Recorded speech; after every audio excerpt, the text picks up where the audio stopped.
24 लाख विद्यार्थ्यांचं करिअर, हजारो तासांची मेहनत आणि एका रात्रीत धुळीला मिळालेलं स्वप्न.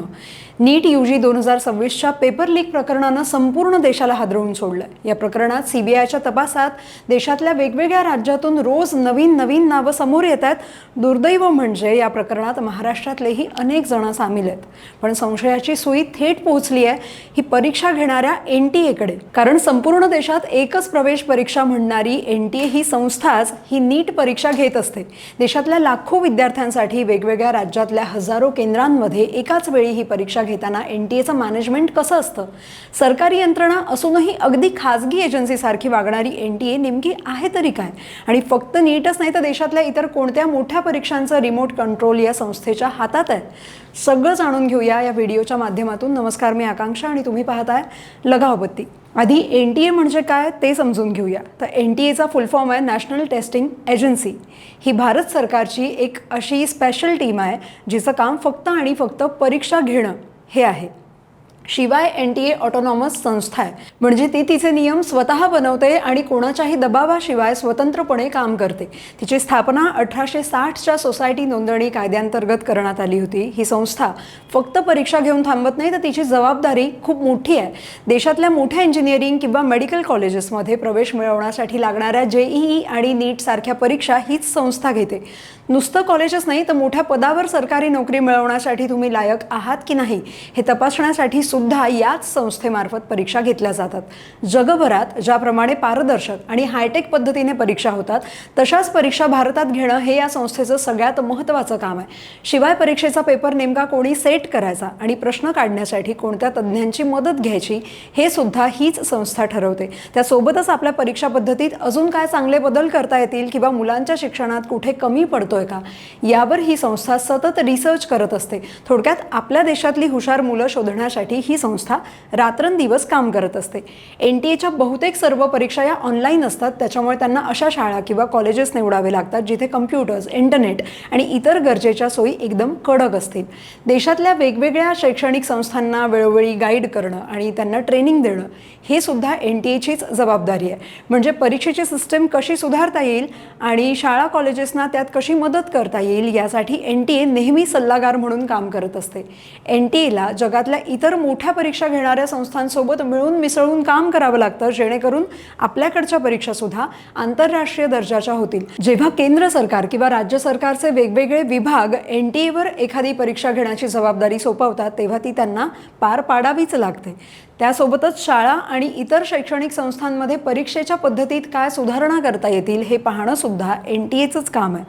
आता सगळ्यात महत्त्वाचं म्हणजे NTAचा कारभार कसा चालतो. सोप्या भाषेत सांगायचं तर ही संस्था चालवण्यासाठी एक बोर्ड असतं. यात एक अध्यक्ष, एक मुख्य अधिकारी आणि इतर 8 सदस्य असतात. या बोर्डाच्या अध्यक्षांची निवड सरकारकडूनच केली जाते आणि सहसा ही व्यक्ती शिक्षणाच्या क्षेत्रातली खूप मोठी आणि अनुभवी असते. सध्या प्रदीप कुमार जोशी हे NTAचे अध्यक्ष आहेत, जे याआधी UPSCचे सुद्धा अध्यक्ष राहिलेले आहेत. तसंच IAS सुबोध कुमार सिंग हे या संस्थेचे महासंचालक किंवा आपण त्यांना CEO म्हणू शकतो. त्यांची नियुक्ती सुद्धा केंद्र सरकारच करतं. या बोर्डात असे लोक असतात ज्यांना परीक्षा कशा घ्यायच्या याचा मोठा अनुभव असतो. थोडक्यात सांगायचं तर ही सगळी मोठी माणसं मिळून NTAच्या कामावर लक्ष ठेवतात आणि महत्त्वाचे निर्णय घेतात. आजच्या तारखेला CUET, JEE, नीट, CMAT आणि GPAT सारख्या मोठ्या परीक्षा तर NTA घेतेच, पण त्यासोबतच कॉलेजमध्ये प्रोफेसर होण्यासाठी किंवा फेलोशिप मिळवण्यासाठी लागणारी UGC नेट परीक्षा सुद्धा हीच संस्था आयोजित करते. पूर्वी या सगळ्या परीक्षा घेण्याची जबाबदारी CBSE आणि AICTE सारख्या संस्थांवरती होती. आता या व्यतिरिक्त याशिवाय NTAकडे या सगळ्यासाठी पैसा कुठून येतो तर त्यांचं उत्पन्नाचं मुख्य साधन म्हणजे या परीक्षाच आहेत. प्रत्येक परीक्षेसाठी ते विद्यार्थ्यांकडून फी घेतात. उदाहरण घ्यायचं झालं तर नीट परीक्षेसाठी एका विद्यार्थ्याला 1700 रुपये भरावे लागतात. एवढंच नाही तर परीक्षेच्या उत्तरांवर जर कोणाला आक्षेप घ्यायचा असेल तर त्यासाठी सुद्धा वेगळी फी आकारली जाते.